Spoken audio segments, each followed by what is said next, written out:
சென்னையிலிருந்து. ஸோ இப்போ இன்றைக்கி பார்த்தீங்கன்னு வச்சுக்கோங்க, இந்த மாதம் வந்து இந்த டிசம்பர் மாத பலன்கள் எப்படி இருக்குன்னு நம்ம பார்க்க போகிறோம். ஏன்னா டிசம்பர் மாதம் என்ன கிரக நிகழ்வுகள்லாம் பார்த்தீங்கன்னு வச்சுக்கிங்கன்னா, இந்த மாத தொடக்கத்திலே பார்த்தீங்கன்னா நம்ம அந்த கார்த்திகை தீபம் என்ற திருவிழாவோட தான் நம்ம இந்த மாதத்தையே தொடங்குறோம். ஏன்னா 2ஆம் தேதி பார்த்தீங்கன்னா அந்த கார்த்திகை தீபத்தை வந்து நம்ம கொண்டாட இருக்கோம். ஸோ மேலும் பார்த்தீங்கன்னு வச்சுக்கோங்க, இந்த காலகட்டம் பார்த்தீங்கன்னா கடந்த மாதத்துலலாம் கடந்த ஒரு 6 மாதமாக சனி வந்து வக்ரமாக இருந்தார். ஸோ அப்போ அந்த சனி வந்து வக்ர நிவர்த்தி ஆகக்கூடிய ஒரு வாய்ப்பு இருக்குது இந்த காலகட்டத்தில். ஸோ சனி வக்ரம் இருக்குது. ப்ளஸ் என்னென்னாக்கா குரு பகவான் வந்து கடகத்துலேருந்து மிதுன ராசிக்கு வரப்போகிறார். ஸோ இந்த மாதிரியான நிறைய கிரக மாற்றங்கள், கிரகத்துடைய தன்மைகளுடைய மாற்றங்கள் இந்த மாதத்தில் இருக்கிறதுனால இந்த டிசம்பர் மாத பலன்கள் வந்து நிறைய பேருக்கு ஏதோ ஒரு விதத்தில் ஒரு மாற்றத்தை கொடுக்கக்கூடிய ஒரு மாதமாக இந்த மாதம் அமையப் போகிறது. ஸோ அதுதான் வந்து என்னென்னாக்கா அதுதான் இந்த மாதத்துடைய ஒரு நிறைய சிறப்பு அம்சங்கள். அதுக்கப்புறம் பார்த்தீங்கன்னா மார்கழி மாதம் பார்த்தீங்கன்னா நிறைய விரதங்கள்லாம் இருப்பாங்க. குறிப்பாக என்னென்னாக்கா மார்கழி மாதம் யாரெல்லாம் விரதம் இருக்கணும், ஏன்னா முன்னாடி பார்த்தீங்கன்னு வச்சுக்கோங்க, மார்கழி மாதத்தில் நிறைய பேர் இந்த பூசணி பூ வச்சுருப்பாங்க. ஏன்னா திருமணம் ஆகாத பெண்கள் வந்து காலையில் விடிய காலையில் அந்த பூசணி பூவை வந்து வாசலில் வச்சு கோலம் போடுவாங்க. அப்போ அந்த திருமணம் வந்து அந்த நிகழ்வு என்பது நடக்கும். ஸோ அதுவே ஒரு பரிகாரமாக இருந்தது. ஏன்னா திருமணத்தும் ஏன்னா அப்போ பார்த்தீங்கன்னு வச்சுங்களேன்,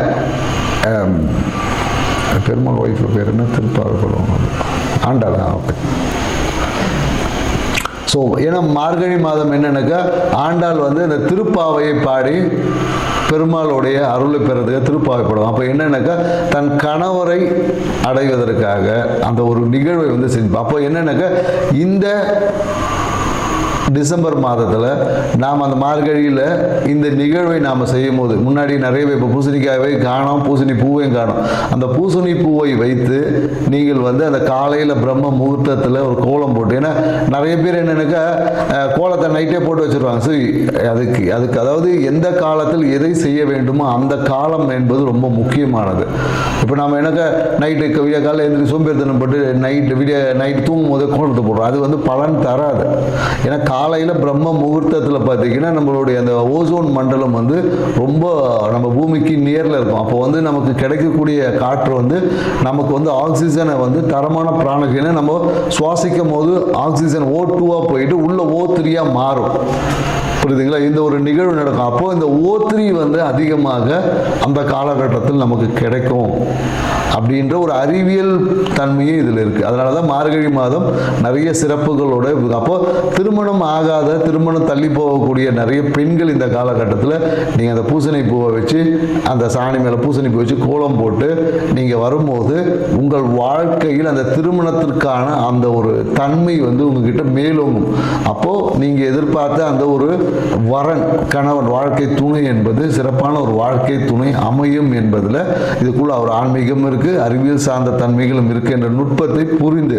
ஏன்னா எந்தெந்த காலகட்டத்தில் ஒரு விஷயத்தை செய்ய சொல்லியிருக்கேன் அந்த காலகட்டத்தில் நாம் செய்வது தான் சிறப்பான தன்மை. ஏன்னா இன்னைக்கு நாம் அட்வான்ஸ் வேர்ல்டு இருக்கும். ஏன்னா இப்போ இருக்கிறதே வந்து பார்த்திங்கன்னா ஒரு என்ன சொல்கிறது, ஒரு கார்ப்பரேட் வேர்ல்டு, ஒரு சிஸ்டமேட்டிக் வேர்ல்டு. எல்லாமே நம்ம வந்து இயற்கையை விட்டு செயற்கையான தன்மைக்குள்ளே தான் ஆய்வுகள் நிறைய போயிட்டுருக்கு. அப்போ இயற்கை தன்மையில் இருக்கக்கூடிய ரகசியங்களை உணர்ந்தால் மட்டும்தான் நம்மளால் அந்த இறைத்தன்மையோட ஆன்மீகத்தில் சிறப்பாக பயணிக்க முடியும் என்ற தகவலோட இந்த டிசம்பர் மாதம் கிரக நகர்வுக்கு ஏற்ற மாதிரி, கிரக தன்மைக்கு ஏற்ற மாதிரி ஒவ்வொருத்தருக்கு எப்படி பலன் இருக்குன்றத டீட்டெயிலாக பார்க்கலாம். வாங்க வீடியோ கொடுக்கலாம்.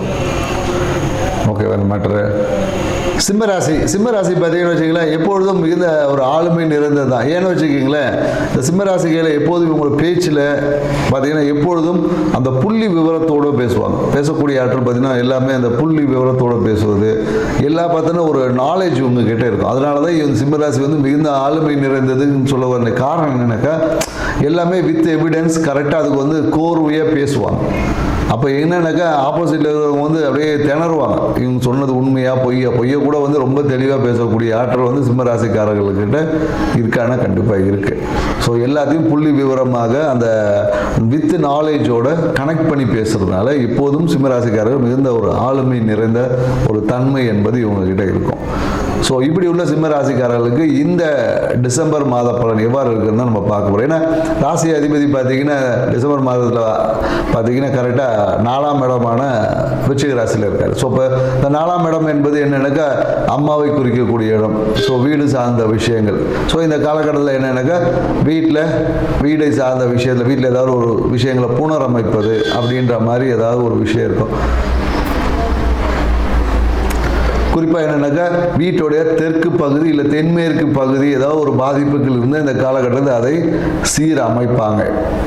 சீரமைக்கக்கூடிய ஒரு வாய்ப்பு எல்லாமே இந்த காலகட்டத்தில். அதே போல் என்னக்கா இந்த காலத்தில் அம்மாவை கொண்டு போய் அம்மாவுக்கு ஒரு மருத்துவ சிகிச்சை செய்வது. குறிப்பாக அம்மாவுக்கு என்னென்னாக்கா இந்த காலத்தில் கண் சார்ந்த பிரச்சனைகள் இல்லை ஏதாவது அம்மாவுக்கு மருத்துவ உதவிகள் செய்வது, அம்மாவுடைய நலனை பேணி காட்பது, இந்த மாதிரியான ஏதாவது ஒரு விஷயங்களுக்கு இந்த காலகட்டத்தில் சிம்மராசிக்காரர்கள் ஈடுபடுவதற்கு குறிப்பாக அம்மாவுக்கு பார்த்திங்கன்னா இந்த வலது கண் சார்ந்த பிரச்சனைகளுக்காக ஈடுபடுவதற்கான சாத்தியக்கூறுகள் அதிகமாக இருக்குது அப்படின்னு சொல்லலாம். மேலும் என்னென்னாக்கா இந்த காலகட்டம் என்னன்னு பார்த்தீங்கன்னு வச்சுக்கல, எதிர்பாராத இந்த லாபம் மன மகிழ்ச்சி சார்ந்த விஷயங்களை இந்த கால ஆன்மீகம் சார்ந்த விஷயத்தில் ஈடுபட்டு இவங்களுக்கு எதிர்பார்த்த லாபத்தை பெருக்கக்கூடிய விஷயம் இருக்கும். அதே போல் மனம் பார்த்தீங்கன்னா எப்பொழுதும் ஒரு குருவை சந்திச்சிருப்பாங்க. இந்த காலகட்டத்தில் குருவோட உபதேசம் வாங்கியிருப்பாங்க, குருவோட தன்மை இருக்கும். நிறைய பேர் இந்த காலத்தில் குலதெய்வ வழிபாடுகளை நிறைய பேர் செஞ்சுருப்பாங்க. குலதெய்வ வழிபாடுகளை செய்து அதன் மூலியமாக இவங்க வாழ்க்கையில் நிறைய மகிழ்ச்சிக்கான விஷயம் இருக்கும். ஏன்னா இந்த காலத்தில் என்னென்னாக்கா திடீர் பிரச்சனைகள் என்பது எப்போதும் ஏற்பட்டு கொண்டு, ஏன்னா இந்த குழந்தைகளால் பணத்தால் எப்போதும் ஒரு மன அழுத்தம் இருக்கும். இல்லை குழந்தைகளை நலனை பேணி காட்பதில் ஒரு மன அழுத்தம் இவங்களுக்கு எப்போதும் இருக்கும். ஏன்னா இவங்களோட குழந்தைகளுக்கு ரொம்ப முக்கியத்துவம் கொடுப்பாங்க. வெளியில் அப்படியே இருந்தாலும் குழந்தைகளை நலனை பேணி காட்பதில் நிறைய முக்கியத்துவம் கொடுப்பாங்க. அப்போ இந்த குழந்தைகளின் நலனுக்கான ஏதாவது ஒரு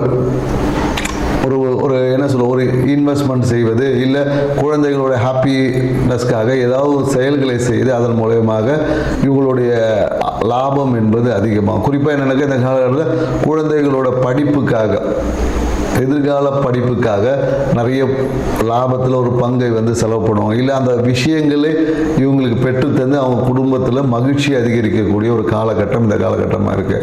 மேலும் என்னென்னாக்கா இந்த காலகட்டத்தில் பார்த்திங்கன்னா நிறைய தொழில் சார்ந்த தொழிலில் பார்த்திங்கன்னா நிறைய முயற்சிகள் எடுப்பாங்க. இல்லை தொழிலில் பிஸ்னஸில் ஒரு ஆஃபீஸை டெக்கரேட் பண்ணுவது, இல்லை ஆஃபீஸை அலங்காரம் பண்ணுவது, இல்லை ஒரு அடுத்த படிநிலைக்கு போவது, இந்த மாதிரியான விஷயங்கள் இந்த காலகட்டத்தில் சிம்மராசிக்காரங்க வீட்டில் பார்த்திங்கன்னா ஏதாவது இந்த சினிமா நட்சத்திரங்களுடைய ஒரு வருகை என்பது இருக்கும். சினி ஃபீல்டில் இருக்கிறவங்க இல்லை ஏதாவது அந்த பியூட்டி சார்ந்த விஷயத்தில் இருக்கிறவங்களுடைய ஒரு வருகை என்பது இந்த கால சிம்மராசி வீட்டில் கண்டிப்பாக இருக்கும். அதே போல் என்னக்கா நிறைய பார்த்தீங்கன்னா அரசியல்வாதிகள் சில பேர் என்னக்கா அரசியல்வாதிகளுடைய வருகையும் எதிர்பார்க்கலாம். அந்த காலத்தில் அரசியல்வாதிகளோடு சேர்ந்து நிறைய விஷயங்களை செய்வாங்க. புது விஷயங்களில் ஈடுபடுவதற்கான வாய்ப்பு இருக்குது. நிறைய பேர் இந்த காலகட்டத்தில் என்னக்கா அம்மாவோட ஆசீர்வாதத்தை கொண்டு புதிய படம் நடிக்கிறது இல்லை புதிய படம் எடுக்கலாமா, இந்த மாதிரியான எண்ணங்கள் எல்லாமே சிம்மராசிக்காரர்கள் இந்த காலகட்டத்தில் உருவாகும் அப்படின்னு நம்ம சொல்லலாம். ஸோ மேலும் என்னென்னாக்கா இந்த காலத்தில் இவங்க இருக்கக்கூடிய இடம் பார்த்தீங்கன்னா ஏதாவது ஒரு பிரச்சனைகளை சந்தித்து கொண்டே இருப்பாங்க. குறிப்பாக என்னென்னாக்கா சிம்மராசிக்கு இந்த காலகட்டத்தில் என்னென்னாக்கா அந்த இளைய சகோதரத்துவம் இல்லையா, ஒரு தம்பி தங்கை இந்த மாதிரியான அவங்களோட குடும்ப பிரச்சனை சார்ந்த விஷயத்தில் நிறைய சிம்மராசிக்காரர்கள். ஏன்னா சிம்மராசிக்காரங்க இந்த காலத்தில் அக்கா தங்கச்சி இல்லை தம்பி உறவுல அவங்க குடும்பத்தில் ஏதாவது ஒரு பிரச்சனைகள் இருக்கும். அந்த பிரச்சனையை சமாளிக்கிறதுக்காக ஈடுபடும். அதுக்காக ஏதாவது சட்டத்தில் ஒரு அட்வொகேட்டை போய் பார்க்குறது, இல்லைன்னா ஒரு போலீஸ் ஸ்டேஷன் வரையும் போகிறது, இந்த மாதிரியான ஏதாவது ஒரு பஞ்சாயத்துகளை ஈடுபடக்கூடிய வாய்ப்புகள் என்பது இருக்குது. மேலும் என்னென்னாக்கா இந்த காலத்தில் 7ஆம் அதிபதியை பார்த்தீங்கன்னா ஒரு 8ல் போய் உட்கார்ந்துருக்காரு. ஸோ 8 என்பது என்னென்னாக்கா ஒரு மரவிஸ்தானம். அப்போ என்னென்னாக்கா கணவன் மனைவி ஒரு விஷயத்தில் ஏதாவது ஒரு சிறிய பிரிவினைகள் ஏற்படுவதற்கான காரணம் இருக்குது. ஏன்னா சூழ்நிலைகளால் ஏதாவது ஒரு சிறிய பிரிவு என்பது இந்த காலகட்டத்தில் ஏற்படும் சொல்லும். அதே போல் என்னென்னாக்கா பிரிந்த நண்பர்கள் இப்போ பார்த்தீங்கன்னா ஒன்று சேர்ந்துருப்பாங்க. கொஞ்ச நாளாக பிரிஞ்சிருப்பாங்க. ஏதோ ஒரு கருத்து வேறுபாடுகளால் பிரிந்த நண்பர்கள் ஒன்று சேர்ந்துருப்பாங்க. இப்போ அந்த நண்பர்கிட்ட கூட ஏதாவது சிறிது கருத்து வேறுபாடுகள் வரலாம். அதனால் என்னென்னாக்கா சூழ்நிலைகளை அனுசரித்து பேசணும் அப்படின்றதான் இங்கே சொல்கிறோம். ஏன்னா நான் சரியாக இருக்கிறேன்ற பேரில் எல்லாரையும் கொஞ்சம் ஆணவ போக்கை குறைத்து சூழ்நிலைகளை அனுசரித்து பேசும்போது இந்த உறவுகள் என்பது சுகமாக இருக்கும் அப்படின்னு சொல்ல முடியும். ஸோ அதே மாதிரி என்னென்னாக்கா இந்த காலகட்டத்தில் நிறைய குருமார்களுடைய ஆசீர்வாதங்கள் இல்லை குருவோட வருகை என்பது இருக்கு. நிறைய பேர் என்னக்கா இந்த காலத்தில் வீட்டில் பார்த்தீங்கன்னா முருகன் ஃபோட்டோ புதிய ஒரு முருகனுடைய ஃபோட்டோ, குறிப்பாக அது பழனி முருகனோட ஃபோட்டோ வாங்கிட்டு வந்து வீட்டில் வச்சு வழிபாடு செய்வதற்கான சாத்தியக்கூறுகள் அதிகமாக சிம்மராசிக்காரர்களை இருக்குன்னு சொல்லலாம். ஸோ இவ்வளோ விஷயங்கள் நன்மைகள் இருந்தாலும் எப்பொழுதும் இவங்களுடைய தொழில் என்பது என்னென்னாக்கா மிகுந்த ஒரு அலங்காரம் நிறைந்ததாக இருக்கும். ஆஃபீஸில் போனீங்கன்னாவே சிம்மராசிக்கார ஆஃபீஸ் போனால் ஒரு நல்ல ஒரு வாசம் இருக்கணும், நல்ல ஒரு கலர்ஃபுல்லாக வைத்திருக்கணும் என்ற ஒரு உணர்வு என்பது இருக்கும். இவங்களுக்கு என்னைக்காவது ஒரு நாள் ஒரு சினிமா படம் எடுக்க மாட்டோமா, சினிமா படம் எடுக்கணும் அப்படின்ற ஒரு ஆர்வமும் இவங்க கையில் அதிகமாக இருக்கும். அட்லீஸ்ட் சினிமா துறை சார்ந்தவங்களோட நட்பு வட்டம் வந்து நிறைய இவங்களுக்கு கிடைக்கும்.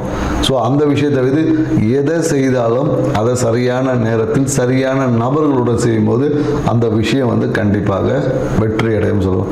ஏன்னா இந்த காலகட்டத்தில் நிறைய பேர் சிம்மராசிகள் இந்த மருத்துவ உதவி கேட்டு யாருக்காவது ஒரு ஹாஸ்பிட்டல் சர்ஜரி இல்லை ஹாஸ்பிட்டல் மருத்துவ உதவி கேட்டு உங்களை தேடி வந்து கேட்டாங்கன்னா கண்டிப்பாக நீங்கள் அதை செய்யணும் அப்படின்றத சொல்லுவோம். ஏன்னா நீங்கள் செய்யக்கூடிய உதவி என்பது உங்களுக்கு வரக்கூடிய சில அவமானங்களை மாற்றி அதிர்ஷ்டமாக மாற்றிடும். புரியுதுங்களா? ஸோ இங்கே என்னன்னாக்கா அவமானம் அதிர்ஷ்டமாக மாறக்கூடிய ஒரு வித்தை தான் இது. ஏன்னா இயற்கையும் இறைவனும் ஏதோ ஒரு விதத்தில் நமக்கு வரக்கூடிய பிரச்சனைகளை தீர்வுக்காக ஏதோ ஒரு விஷய நபர்களையோ இல்லை ஏதோ ஒரு தன்மைகளை நம்ம இது பண்ணி சரி செய்வதுக்காக ஒரு ஆளை அனுப்பிச்சி விடுவாங்க. நாம் என்ன பண்ணுவோம்னா அந்த டைமில் நமக்கு எல்லாம் தெரியும் அப்படின்ற ஒரு கெத்தில் அப்படியே நம்ம என்ன பண்ணுவோம், உதாசீனப்படுத்துகிறோம். அந்த உதாசீனப்படுத்தும் போது நீங்கள் உங்களுக்கு கிடைத்த வாய்ப்புகளை நழுவிடும் போது எங்கேயோ ஒரு இடத்துல போய் சிக்கும் போது நீங்கள் உதாசீனப்படுத்தப்படுவீர்கள் என்பதை சிம்மராசிக்காரர்கள். ஏன்னா சிம்மராசிகள் எப்பொழுதும் இந்த மருத்துவ சிகிச்சைக்காக யாராவது உங்ககிட்ட பணம் கேட்டாங்களோ இல்லை உதவி கேட்டாலோ இல்லை அரசியல் சார்ந்த விஷயங்கள் ஏதாவது உதவி கேட்டாலோ நீங்கள் வந்து கண்டிப்பாக செய்தே ஆகணும். இதில் வந்து நான் செய்ய மாட்டேன், நான் அப்படி இப்படின்னு ஏதாவது சொன்னீங்கன்னா அதற்கான பலனை இயற்கை உங்களுக்கு கொடுக்கும். அதை நீங்கள் அனுபவிக்கணும். ஏன்னா இதை நீங்கள் செய்வதே உங்களுக்கு வாழ்க்கையின் உங்கள் நிலையை அடுத்த ஒரு நிலைக்கு மேன்மைப்படுத்துறதுக்காக ஒரு செயலாக இருக்கும். செஞ்சு பாருங்கள், வாழ்க்கை சிறப்பாக. நன்றி, வணக்கம்.